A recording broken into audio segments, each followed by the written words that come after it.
Hello there, Andrew D. Pope.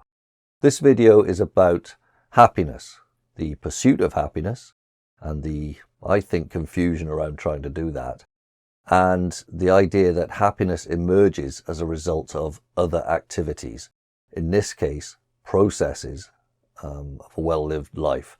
And I'm going to base this video, or base the concept of the video, around a quote by Eleanor Roosevelt. Here's the quote, I'll pop it up on the screen.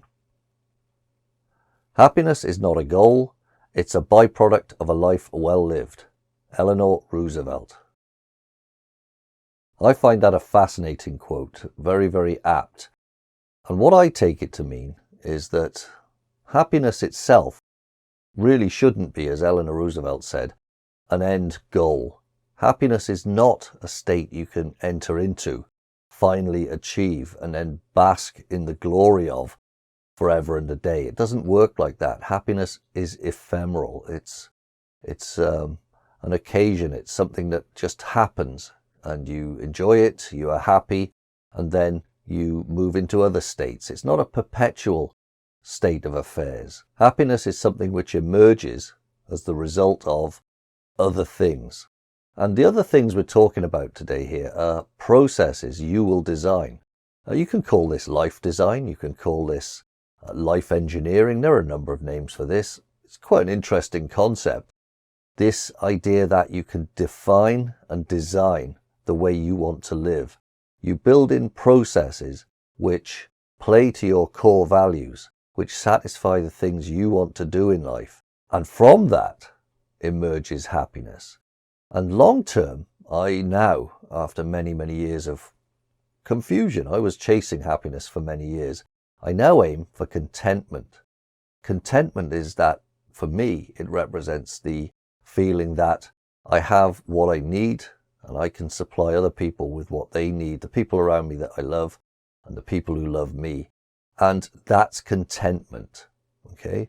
I use the term wealth as well. If I attain wealth, that will lead to contentment. Now, for me, wealth is not money. Money's nice. It's nice to spend and have money.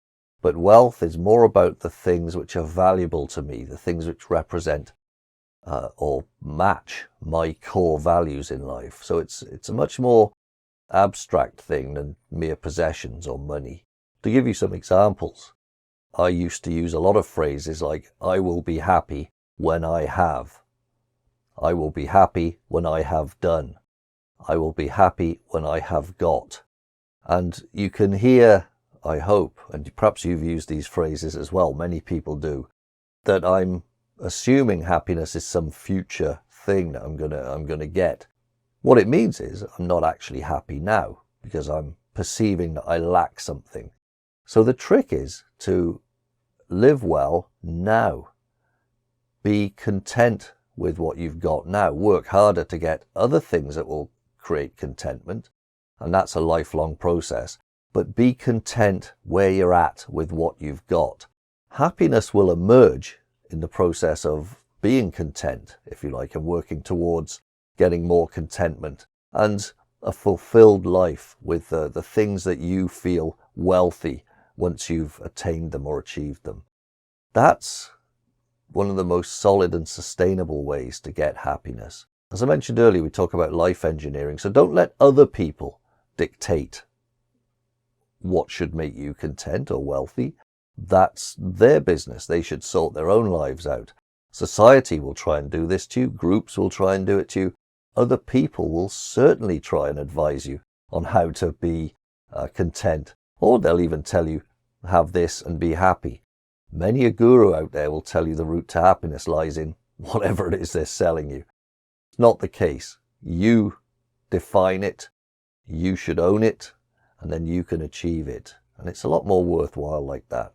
So don't fall for the happiness trap, as I call it. Go for contentment. Happiness will emerge as a result of your efforts to basically live well. Live well based on your own core values. Be true to your own self. It's a really, really interesting thing.